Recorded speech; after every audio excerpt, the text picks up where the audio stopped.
So there'd be different values for depending on how large it is, how valuable the item was, and you have to have that on there and checked off to show that they've been used. But that's how you can date it. You can see it's from the Civil War era or a little bit later by that revenue stamp, and so that's one of the things we can tell you there. And you can also look at the back marks. The back marks start out fairly small. They start out being fairly vertical and horizontal, and then they start to get larger during the late 1800s. You also start getting front marks as well on the front side of the car. So that's one of the ways you can date it, is just by looking at the marks. And then, yes? The type style. And the type style, that's very true. If you look at the fonts. The quickest, dirtiest way to do it is with the back mark itself. Back marks that tend to be horizontal tend to be earlier.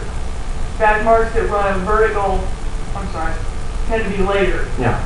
So if you can read it like this, it's earlier, like that, it's earlier. Side, it's later. They tend to be later. That's kind of a quick and dirty way to do it. CDV back marks also get very big and very elaborate. And you often start getting designs all over them. Pictures. Yeah.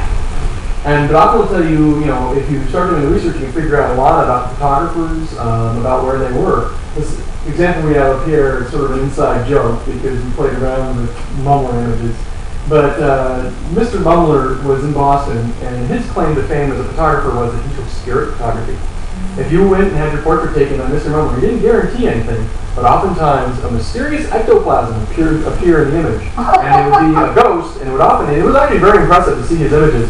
The most famous of which is one of Mary Todd Lincoln with the ghostly form of President Lincoln behind her. Oh, good, yeah. But other people would go and sit, and it was actually got so bad that it was actually P.T. Barnum sued Mummler and said he was a fake. And the lawsuit ended up in Mummler being ruined, and he was out of business by the early 1870s. But again, if you see something that says like somebody like Mummler, you can look that up and say, oh, that's who that was. And but there's so many photographers, though. There's a lot that their lives were lost to the great dustbin in history, though. So now we're going to start just doing a brief little survey with a little sort of mosaic here of what these images were from the period. Here you can see images from the 1850s. And if you start looking at them, you look at enough of them, you start getting an idea of what the clothing styles were, what the hairstyles were. And you can see for the men, the hair was worn rather long, it was slicked down and back, often would cover the ears. The clothes were still somewhat tight. It was coming out of the 1830s, 1840s, and the whole federal period, and everything was supposed to be very tight and form-fitting. And you can see again then the big cravats, the neckties. The women, they're still a fairly tight sleeve on their dresses. And we have some fashion experts here. Anything you want to say about the women's fashions in the 1850s? Their body shapes are more straight up and down, less curves, whereas the 60s it's more like an inverted cone into a bell shape. Yeah, I mean you can see that like in a picture in the upper left there. It's a very tubular way they're made up there. Yeah. And sort of a V shape too. You see also a lot of pleating like the center waist actually almost like mid shoulders. Much more beautiful like that. And the hair covers the ears. And the hair is worn fairly long as well. And here we have the 1860s. So now we're moving on a little bit. And again, you can see this great image of this young woman towards the center there wearing a calico or an overcoat. And again, you can see what Cheryl was talking about there, that there's more of a spread out in the dresses. And you can see the hairstyle, the hair is being worn very high up now, the ears are shown, the clothes are a little bit more loose, and when you start seeing it towards the mid-late 1860s, you start getting what are known as coat sleeves. You actually see that in both of these women's bodices here. This happened in both men's and women's clothing, where you had these really wide, pronounced elbows on the sleeves. And again, so you start looking, seeing it. The men, the neckties are starting to get a little bit smaller. Of course, you need wide open on the facial hair, though. Next. And now we're getting to the 1870s. Clothing for the guys gets an awful lot looser. Things really start going. You can see the neckties getting even smaller for the men. For the women's fashions, you can see, this is the girls over there, you can see their legs. I don't think that'd be quite right. You can see a lot of the really high gathered hairstyles, hair on the back. The clothing got a lot more ornate. Mm-hmm. Yeah, a lot more. In the 70s, and the same with the hair. And not all of that hair's on their head is necessarily growing out of the head. Yes, a lot of extensions and hair pieces.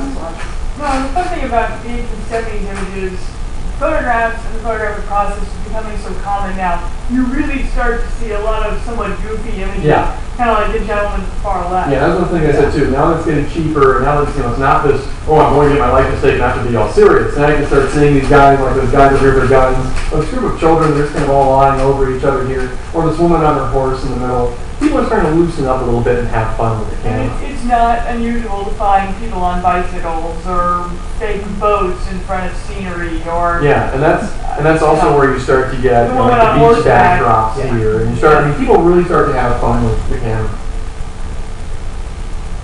And now we're in 1880s, 1890s. Again, you can see what's happening with the clothing styles. You know, you can see like the one in the middle there, still tightly corseted, and you know, these big poofy sleeves, and regimented sleeves, and Hats in the lower right of Marco. yeah. Well, you see this group of women down here with And bubbles. they're I mean, that's now we're really getting into they're really getting goofy there, and these incredible hats. That's one of those things that's really a trademark in the 1880s, 1890s, and when women's hats just started to take on life of their own. Where their clothing is really, if you look at, very simple. Mhm. Simple Yeah, clothing gets skirts, simpler. Very plain whites, but. Well, for the first time, they wore blouses in different colors than skirts. Mhm. Yes. That's one of the other things that's should be known too about women's clothing. That's one thing that doesn't always show up as far as the color goes, but when they're wearing pattern clothing, you can often see it. The 1860s, 1870s, the bodice and the dress were made of the same material. Once you start getting to the 1880s, 1890s, now it's starting to change. You're starting to get these mix and match. Also, ready-made for women is coming in about this time as Yeah. well. There's catalogs and catalogs coming out. So again, you can see the people having fun. Now, one thing that's really, talking about men's fashion just for a moment, that really stays fairly similar all through the late 1800s is the men's sack coat. It was a fairly loose-fitting coat, but it started to show up 1850s, maybe around 1860s. Yeah.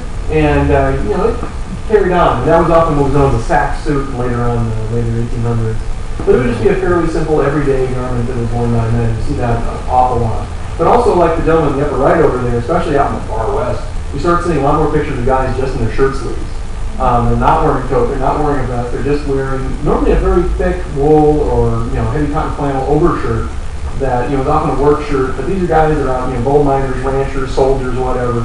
And again, as the photographic process getting cheaper and the proliferation of photographers, you start seeing more images of people out in the field like that. And you also see that you start seeing more images of people camping and hunting and fishing and more active in the field kind of things.